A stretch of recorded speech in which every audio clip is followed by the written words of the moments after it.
Welcome back to the Y channel. Before we dive in, you know what to do. Make sure you subscribe to the channel, hit that notification bell, and definitely smash the like button right now. Okay, let's talk Winter Olympics. For 100 years, they've given us these absolutely unforgettable moments, right?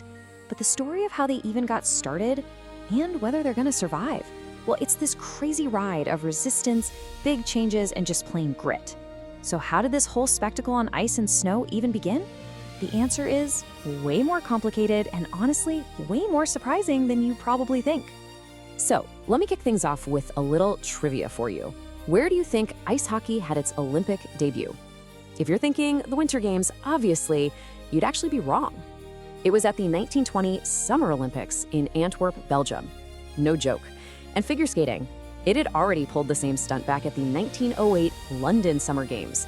This whole kind of weird setup made one thing completely obvious. Winter sports needed their own show, their own stage, ASAP. All right, so here's how we're gonna break this all down. First, we'll look at its super awkward, even controversial start. Then, we'll get into the so-called Winter Sports Week, basically its first trial run. After that, we'll see how it finally became a games of its own.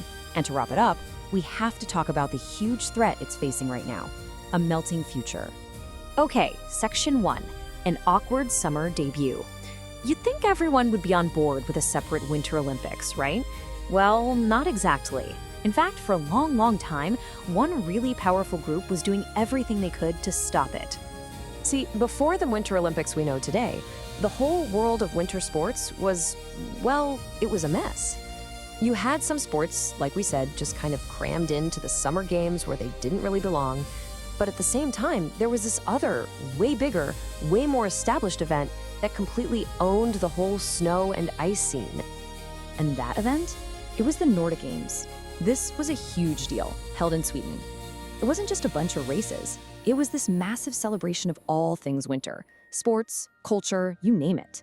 It was so prestigious and so successful that the people running it, especially in the Scandinavian countries, looked at the idea of a Winter Olympics and didn't see a friend. They saw a major rival. And believe me, that fear of getting pushed aside was a powerful thing.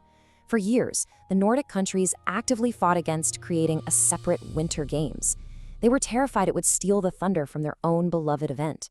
It actually took years of arguing and debating before they could finally figure out some kind of compromise. So let's move on to that compromise. The Winter Sports Week. What exactly was it? Well, funny enough, it wasn't even called the first Winter Olympics. Nope. Instead, in 1924, France put on something called an International Winter Sports Week in a little town called Chamonix. Basically, it was a test run, with the IOC kind of cautiously watching from the sidelines. And, I mean, it was a modest start. We're talking just 258 athletes. That's it.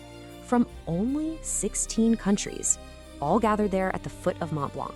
Now, just to give you some perspective, the recent Winter Games, they have almost 3,000 athletes. So yeah, this was a really small, almost cozy little beginning. The event program had 9 sports that really became the foundation of the Games.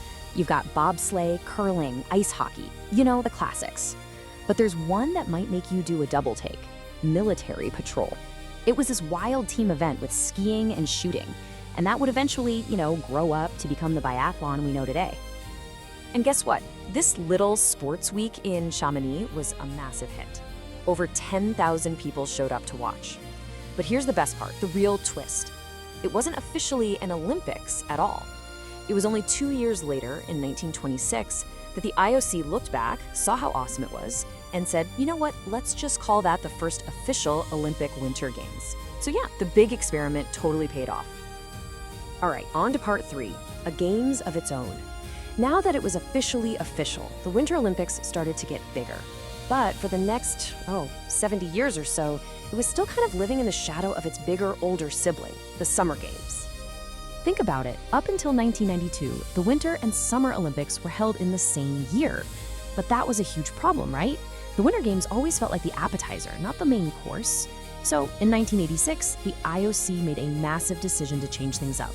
They decided to split them, creating that alternating 2-year cycle we have now, starting in 1994. So why the split? Well, it was a totally brilliant move, and it was all about giving the Winter Olympics its own spotlight.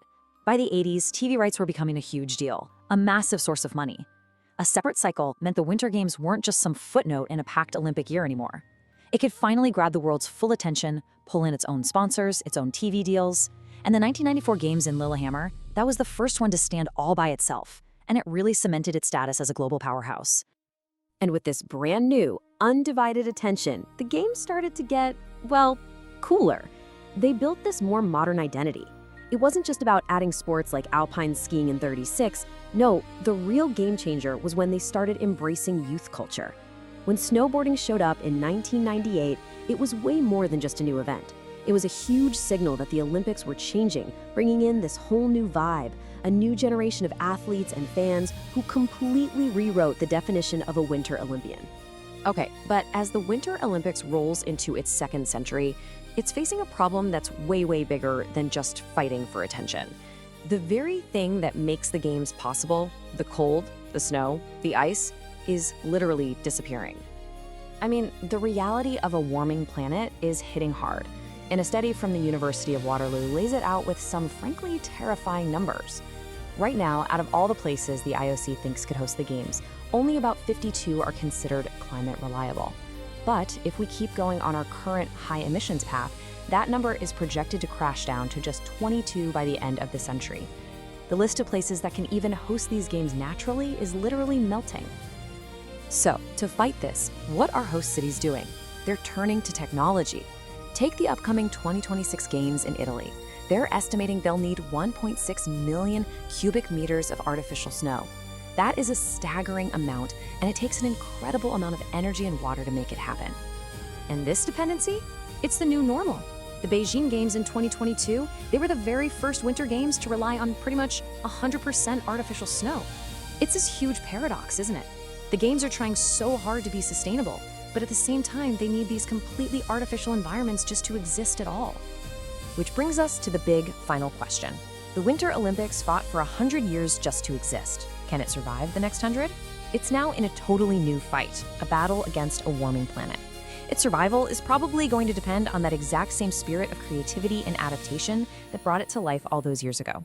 Thanks for watching. If you enjoyed this icy journey, please subscribe to the Y channel, turn on the bell, like this video, and share it with your friends.